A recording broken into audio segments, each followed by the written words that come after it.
The values, how I was raised, lent very well into the profession of law enforcement. It's serving others. It's doing things for other people. Lawmakers and politicians don't want to know what the truth is. They don't want to know where the issues are, because then they would have to fix it and they wouldn't be able to blame other things. The majority of all crime has something to do with drugs. Yeah. That's why the crime was committed because of drugs, or the murder was because of drugs, or the fight was because of drugs. The biggest thing we see now in public is homelessness. We're never going to fix the problem because we keep calling it homelessness. Every single one of them had a home. They were kicked out of their home, or they lost their home because of their drug and alcohol abuse. No one wants to be out laying on a sidewalk, rotting in their own skin. We have to start addressing the real issue so we can actually fix it. Welcome to today's episode of Falling to Freedom, where addiction ends and faith begins. The weekly podcast that brings thoughtful, informed, and challenging discussions about addiction to the forefront of everyone's minds. We join our host now, Chad LaComb, for today's topic. You know, I know in Riverside, we're all very familiar with you, and I know a part of your campaign right now is just trying to get out there and let people get to know you. But one of the things that struck me, you know, in the few times that I've been able to see you and hear you talk and speak with you is you're just down to earth, just a regular guy. And I think most people are desiring that in California. Instead of a smooth-tongued politician, just a regular person to meet the needs of Californians. So you mind just sharing a little bit about yourself real quick? No, absolutely, and I think you're exactly right with that, and I think that's what's resonating the most as I travel this state with people speaking at places like this and having events like this all across the state, is everyone is just like, hey, you're just one of us. You're just a regular guy. You're personable. Those types of things, which is not common in today's political world. So, no, not at all. I'm not from California. I'm a transplant. I came from Utah to achieve the California dream. I grew up with a dream of going to California and knowing that I had to come here to make it. What year was that? I came here in 1989. Okay. So 11 is when I got my love for California. I came to Santa Monica to play in the Little League World Series. Nice. And I spent a week here, immersed in Santa Monica. It was amazing. I went home, told my mom and dad I was moving, and they told me I had to wait till I was an adult. And I did, but that was in my head. I knew that when I was an adult, when I was done with school, when I was done with doing what I was doing there, and I was playing baseball at the time, when that was over, I knew I'd end up in California, and that's where I was going to make my life. And I did, and I have a perfect life here. I'm the oldest of three boys. My mom and dad raised three good kids. I have a brother that's a judge and another brother that's in law enforcement also. Okay. And they did well, starting young. My mom was 16, my dad 18, and they did good. And I was raised with a work ethic. I was raised with integrity is everything. The values, how I was raised, lent very well into the profession of law enforcement. It's serving others. It's doing things for other people. You sacrifice yourself to help other people, and it's all about integrity. It's all about honor and those types of things. So law enforcement was a natural, I guess. It fell into it. Sure. And you've been in law enforcement for over 30 years, right? I have 32 years. Okay. So I started in 1993. And I put myself through San Bernardino's academy, San Bernardino Sheriff, but Riverside hired me right after I finished the academy. Finished top of my class in the academy, hired by Riverside, and I've been here ever since. I had a great career, a lot of different assignments, internal affairs, drugs. I did some boat patrol. I mean, there's a lot of things that you can do in the sheriff's office, and I was fortunate enough to be able to do a lot of them. You got a little bit of experience in pretty much everything. Absolutely. So outside of work is just the required thing that you have to do to take care of your family. I'm primarily a husband. I mean, that's my job as a husband, a dad, and now a grandpa, a papa. You know, having little ones run to me when I get home and just sprint and want hugs, yelling "Papa, Papa, Papa." That's what life is about. And they're obviously on board with your run for the governor? Oh, they are. They love it. Yeah. They love the shirts. They love the seeing me on billboards and on signs and people's cars and everything else. They think it's fantastic. So well, that's good. So, kind of the focus of our podcast, is addiction as a whole of society problem, with especially in this country. And I just wanted to know, like, from your perspective, being in law enforcement and the things that you're seeing, how big of a problem is addiction and substance abuse and the things that go with it at least in Riverside? I mean, but in California that's a fantastic question, and I wish more people would ask it. And really, I wish more people would ask the experts, which law enforcement is the experts in this arena, which is why law enforcement is completely left out of the conversation, because lawmakers and politicians don't want to know what the truth is. They don't want to know where the issues are, because then they would have to fix it and they wouldn't be able to blame other things. So doing this for 32 years, and I learned very early on as a patrol deputy, and then certainly while I was in the drug enforcement world, I was in undercover narcotics. There is the vast majority, you can't say all because there are some exceptions, but the majority of all crime has something to do with drugs. There's either a drug addiction, there was a drug relation of that's why the crime was committed because of drugs, or the murder was because of drugs, or the fight was because of drugs. There's always a connection to drugs. And what we are seeing now, the biggest thing we see now in public is homelessness. And here's the issue there too. Well, absolutely so much so that we're never going to fix the problem because we keep calling it homelessness. Every single one of them had a home. They were kicked out of their home, or they lost their home because of their drug and alcohol abuse and addiction that ended up more often than not creating a mental issue. That's what we see on the street. So the drug-induced psychosis is the craziness that you see on the street. It's not, we didn't wake up one day and all of a sudden mental illness was a thing that never existed before.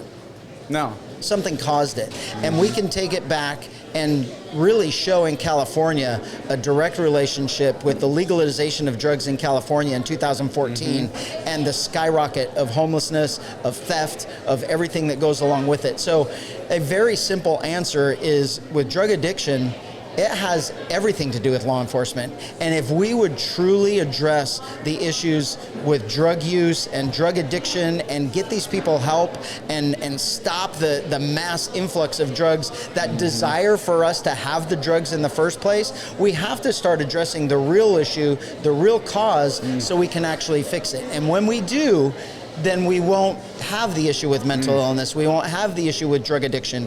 The nature of drugs, some people go to that for help with pain, for mental pain or real pain, and then you're addicted to it and you have to have it, and then it's just a straight spiral downward. Absolutely. We have to realize that is an issue, and people just need help. No one wants to be out laying on a sidewalk, rotting in their own skin, and just preparing or wondering when they're going to die, when they're going to pass away. No one wants that. Everyone wants security. Everyone wants community. That's what makes our heart whole. That's what makes our soul whole.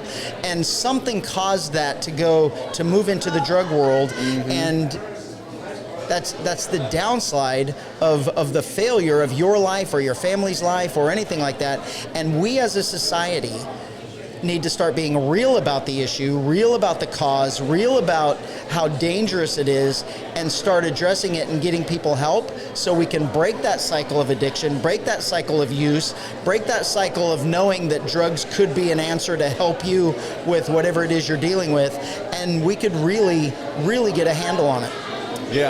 So that's been our experience, especially with this podcast. Everybody that we talk to, whether it is law enforcement, whether it's people that are involved with dealing with homelessness issue, everybody says the same thing, that at the root of most of it is addiction. Homelessness, 90%, probably better than 90% of long-term homelessness, there's addiction, or like you said, mental illness, which is often caused by the addiction. So, we're in total agreement. If you want to deal with the problem, you're not going to do it without dealing with that. And California is just blind to it. So California's stance right now is, there's a term, permissive harm reduction, right? So basically, permissive harm reduction says that it's bigoted or it's judgmental to look at someone that's using and on the streets and in their own feces or whatever it is, right? And to tell them, you need to get cleaned up, you need to get off drugs. So California's stance right now currently is to basically make them comfortable, make them safe. we'll give you clean needles, we'll give you a place to do this, and not advocating for abstinence and getting away from it. So that's California's current policy. I'm assuming it would be completely different with you. Completely different. I mean, this when you really talk to anyone in politics that has that stance, all you have to do and engage them in a conversation, they're eventually going to get angry and leave, because it's built on a lie. And they have nothing behind that outward lie to back that up. It defies common sense to take that stance. And if that's the permissive attitude is permissive and just let it go, if that's the case, why are we dumping tens and 20 and $40 billion a year to nonprofits that now we're learning do nothing to help the situation? We're not trying to help them. We're making it worse, but all that money's disappearing. You can't say we're going to dump billions of dollars at it if we're at the same side we're saying, no, it's okay. And if you're going to say it's okay, then it's not my okay. I'm not going to pay for all these people to do this, so quit putting taxpayer money to it. But the problem with that is there's a substantial cost on the backside. The backside of what it costs businesses when these people are destroying their business, destroying the building, stopping people from coming into businesses, the damage that they cause, in a psychosis, rage, the damage that they're causing in vandalism, the amount of theft that goes on to support these drug habits, because the regular person has no idea how expensive these drugs are. You can't have a completely addicted problem with drugs and not steal for the money. You have to. And no one wants to admit to that. It's like push it to the side, and the politicians want that permissive. They want it all to happen because they use that to not only siphon money to people that are going to support them for something else, but then they can use that every election to say, I'm going to address it. I'm going to address it. And none of them are. Homelessness is a great one. What is it, like in the last 7 years, California spent like $40 billion, and the problem got worse. And what's worse is $24 billion of that money, they have no idea where it even went. No idea. How do you lose $24 billion? That just shows that they're on purpose. It's not going to fix the problem. You don't fix a problem by addressing the symptom. You fix the problem by addressing the problem. And the problem is drug use and drug addiction. And we have to admit it. We have to start being honest. And as soon as cops are honest about it. And to be extremely honest, we don't want them all in jail. We'd rather have them in rehab, because when they get out of jail, if they haven't fixed the emotional drive that's making them steer toward drugs and then causing that addiction, that cycle, if they're not addressing that, if they're not in an environment where it's going to keep them clean, they're just going to go back to the problems that make us have to respond in the first place. So we don't want them necessarily going to jail.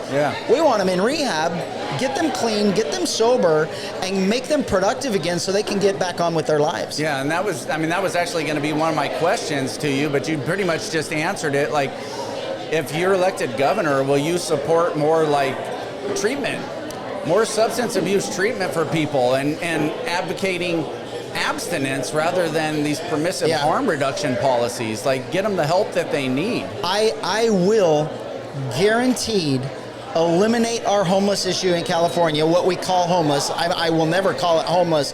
After I'm the governor, we'll make it a felony to use the word homeless. We're going to call it what it is, and we are going to fix it. So it is a drug and alcohol-induced psychosis. We are going to address the drug and alcohol abuse, intoxication, and addiction that is causing this whole cycle. And the only way to do that is to supply them with the out.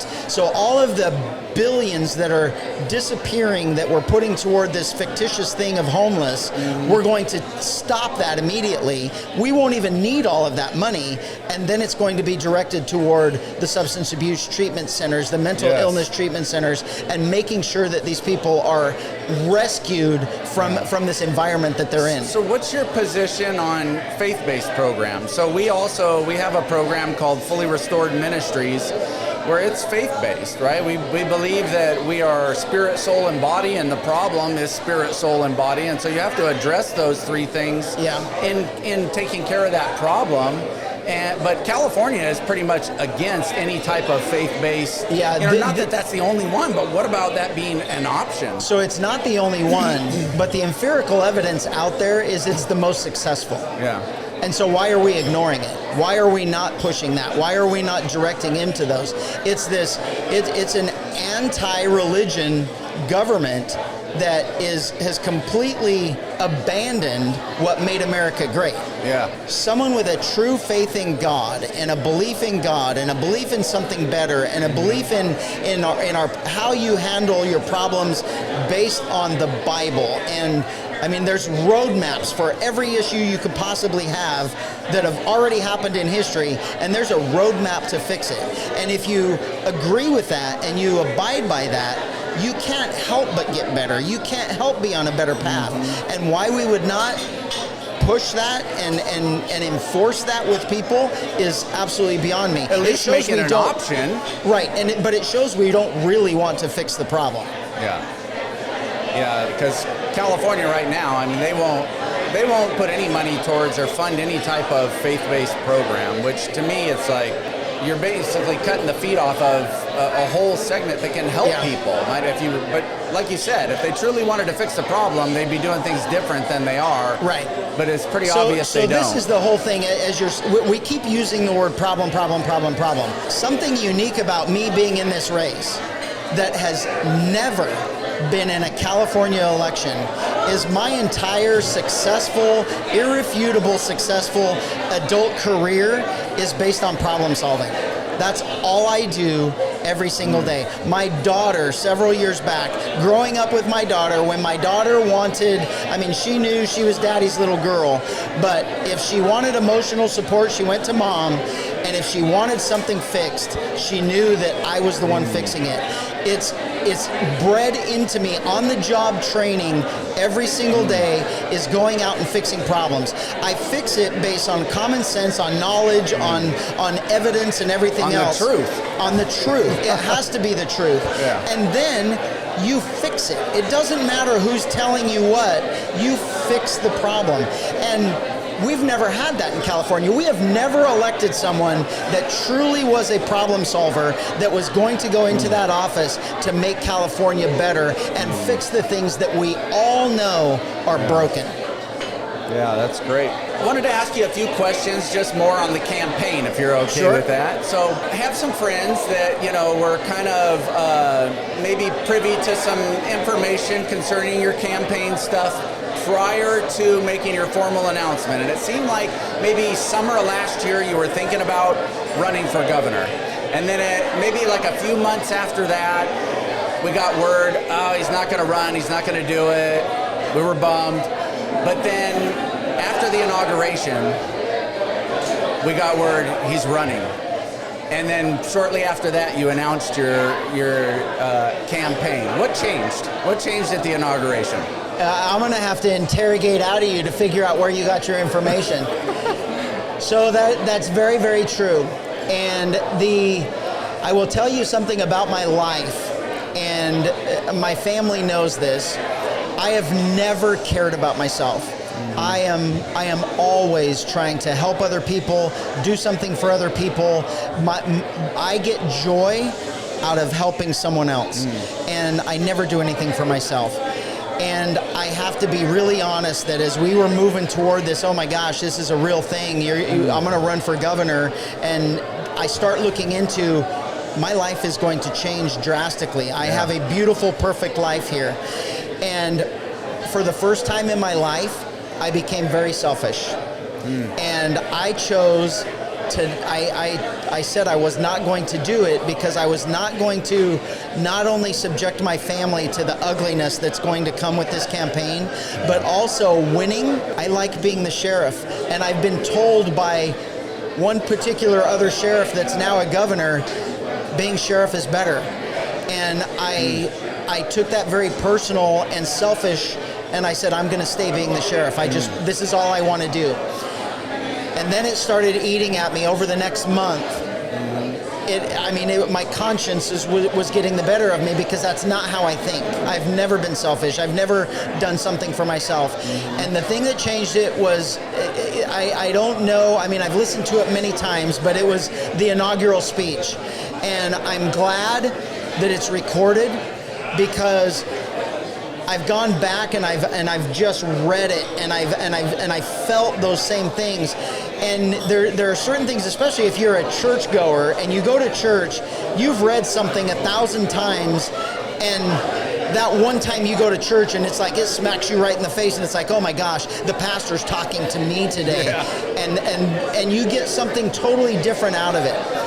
And I think that happened during the inauguration.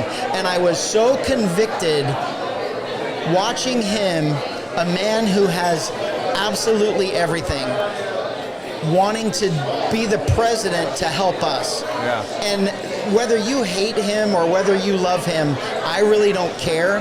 I know that I related it the same thing. The man who has everything that is benefiting, he's being harmed by being the president compared to what he was before. And the love for this country and the things that he said about why he was doing it and what he's going to do and how beautiful America is, I was truly convicted that I was making the wrong decision, that I had to do this for Californians.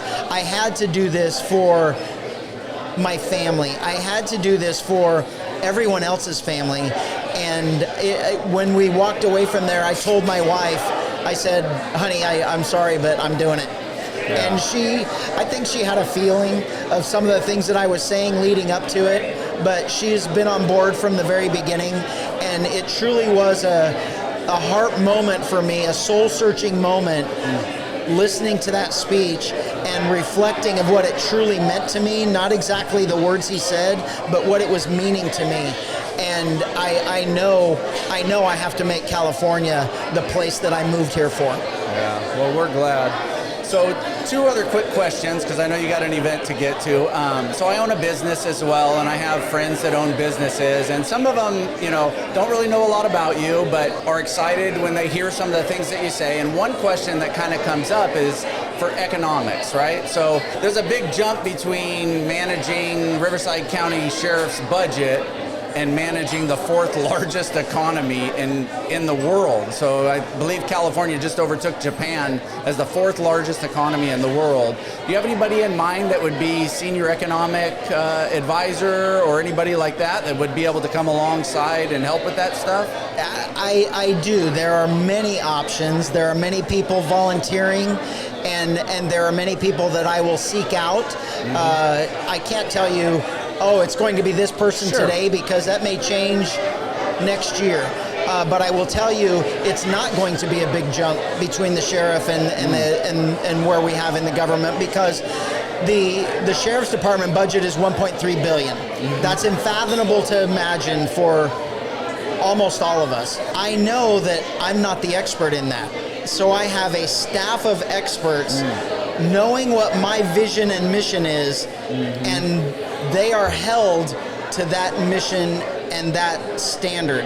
And the leadership ability of me selling that argument and having them just wide-eyed, yes, let's do this, and work harder than they've ever worked before to make sure that at the end of the year, my vision and my goals were met with that $1.3 billion budget, staying under budget by as many dollars as they can keep it to, not by millions. I want it down to the dollar where we're spending it. I will do that same thing. It's the same fiscal management perspective that I will take to California. It's just going to involve more people managing it and doing it, and then someone with the same belief and ability that I have that I can trust to make sure they do it. Yeah. That's awesome. You're smart enough to surround yourself with even smarter people that can catch the vision and make it happen. Yes, absolutely. I'm smart enough. The difference between me and most every other person, whether it's a leader, especially elected officials, is I will not surround myself with people that agree with me. Yeah. Because if everybody just agrees with me, when I fall off a cliff, I'm not going to have anybody to say, why didn't you stop me from falling off that cliff? Because everybody agreed with me. I want people to tell me, and so I can make educated guesses, educated, reasonable solutions and answers to whatever it is that that dilemma that we're surrounded with. And if everybody agrees with me, why do I need anybody? I just have myself. So you have to, it has to be different opinions, different perspectives, different backgrounds, different ideologies, so we can come up with the best solution for California. That's good. Okay, last question, so you can get to your event. So California right now has a super majority in the Congress, right? So in the Senate, they have 30 seats. Yes. Republicans have 10. Yes. In the House, they have 49, and Republicans have 9. So what can you realistically do? If you're elected governor and there's a supermajority in Congress, they could actually overturn your vetoes with a 2/3 majority. So what can you realistically do to help us here in California? There's going to be a massive push from those people that are running Sacramento to keep me out, because they know I have the solution to get through that. They know that I'm in it. They know I have the answers. They know that I'm going to affect major change in that building. And they are going to be forced to work with me for Californians rather than special interests. So the power of veto is huge. The power of the governor's agenda is enormous. The governor controls everything. It's the legislature's leadership that carries out the governor's mission, the governor's agenda. And they will do the same thing. If they don't, they will get nothing of the things that they want. And perfect example, they pass a bill that they really want in June. Why do I have to sign it in June?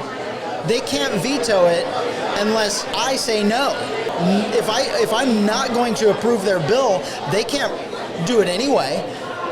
Why would I veto it? Why would I, if I veto a bill and give them the option at the time to overrule that veto, why would I do that? So there's things you can do. Oh, there are. I'm ignorant, so that's why I'm asking. So there is a final close of session. Nothing happens after that final close of session, and it's at midnight on a specific date. So why would I not wait until 11:58 to give them back all of the bills that they gave me all year? That's what's going to happen if they chose to fight. If they're going to choose to fight me and go against the will of the voters, then their life is going to be absolutely miserable. And I will make sure, being the vocal person that I am and the truth teller that I am, that none of those individuals that did that will get elected again. And that is their real mission of being in Sacramento, just to keep getting their re-election. Their re-election to Assembly, so then they can switch over to the Senate side, and vice versa. It's all about them staying there for the control, the benefits, the pay, the kickbacks, the trips that they don't report, all of these other things, the benefits of being there that they don't want to end. And if they're afraid of not being elected, they're going to be on my side, because they will not want to be exposed. And it's not going to be as difficult as what people think. Okay, well, that's very encouraging, because sometimes you look at the current system and it seems hopeless. They want us to believe that, so we don't even try. Right. They want Republicans to not even try. It's impossible. Why are you even trying? Don't waste your time. Don't put your family through all the heartache. You can't do anything anyway. That's what they want you to believe. Right. I know different, and I'm the last person that they're going to either intimidate out or lie their way to get me to get out. It isn't going to happen. Well, Chad, thank you for spending this time with us. And absolutely. At the beginning of your event, we hope the event goes great. Very good. And looking forward to you being the governor of California. Very good. I appreciate being here. Good job. Thanks for coming out here. Yeah, God bless. Thank you for being a part of this much-needed conversation as we expose the raw truths about addiction. Don't forget to like, follow, and most importantly, share. Remember, addiction is the dirty little secret that every family deals with, but nobody wants to talk about.